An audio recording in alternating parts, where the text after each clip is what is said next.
దేవునికి మహిమ కలుగును గాక. బాప్తిసము కొత్త నిబంధనలో మనకు ప్రారంభించింది ఎవరంటే యోహాను. హల్లెలూయా. మరి పాత నిబంధనలో బాప్తిసం ఉన్నదా అని ఒకవేళ మనం క్వశ్చన్ తోటి మనం వాక్యాలు వెతికితే మనకు ఆధారం ఏం దొరుకుతుందంటే మేఘములోను సముద్రములోను వారు బాప్తిసం తీసుకొనిరి. హల్లెలూయా. అట్లా ఇక్కడ మనకు కొత్త నిబంధన వచ్చేసరికి నీళ్లలో ముంచుట, నీళ్లలో మునుగుట అనే బాప్తిస కార్యము యోహాను దగ్గర నుంచి మనకు ప్రారంభమైందనమాట. దేవునికి మహిమ కలుగును గాక. కొత్త నిబంధనలో చాలా విషయాలు పాత నిబంధనతో పొంతిక లేకుండా ఉంటాయి. పాత నిబంధనతో పొంతిక లేకుండా కొత్త నిబంధనలో విషయాలు ఉంటాయి అన్నమాట. హల్లెలూయా. పాత నిబంధన చెప్తుంది పంటికి పన్ను కంటికి కన్ను అంటది. కొత్త నిబంధన వచ్చేసరికి శత్రువుని ప్రేమించు అంటది. అంటే డిఫరెంట్ ఉంది కదా.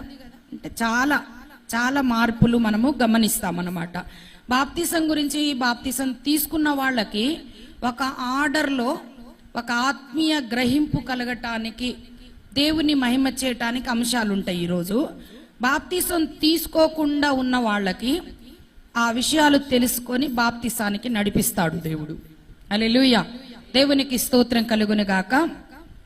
బాప్తిసం అనేది ఆత్మ సంబంధమైన కార్యము కదా, ఆత్మ సంబంధమైంది.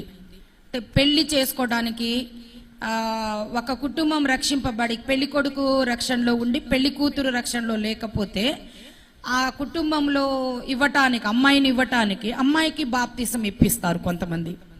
లేదా అమ్మాయి బాప్తిసం తీసుకొని ఉండి దేవుని రక్షణలో ఉన్నట్టయితే ఆ అమ్మాయిని చేసుకోవటానికి వాళ్ళు ఇష్టపడినట్లయితే అబ్బాయి బాప్తిసం తీసుకుంటాడు. ఆ బాప్తిసం గురించి కాదు ఈరోజు మనం బోధించేది. హల్లెలూయా. అంటే రోగం పోయినప్పుడు తీసుకునే బాప్తిసం గురించి కాదు. ఆ బాప్తిసం చెల్లదు. పెళ్లి కోసం తీసుకునే బాప్తిసము చెల్లదు. రోగం పోయినాక తీసుకునే బాప్తిసము చెల్లదు.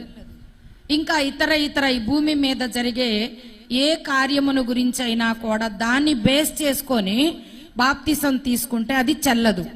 ఇది దేవునికి స్తోత్రం కలుగును గాక. హల్లెలూయా. ఇది దేవుడు సంకల్పము చొప్పున మనకు అనుగ్రహించిన కార్యం. బాప్తిస కార్యం ఏంటంటే దేవుడు మనకు అనుగ్రహించిన సంకల్పము చొప్పున ఇచ్చిన కార్యం ఇది. దీన్ని చాలా తక్కువ అంచనా వేస్తారు చాలా మంది. దీన్ని చాలా తక్కువ అంచనా, చాలా సింపుల్ గా తీసుకోవడానికి సిద్ధపడిపోతారు.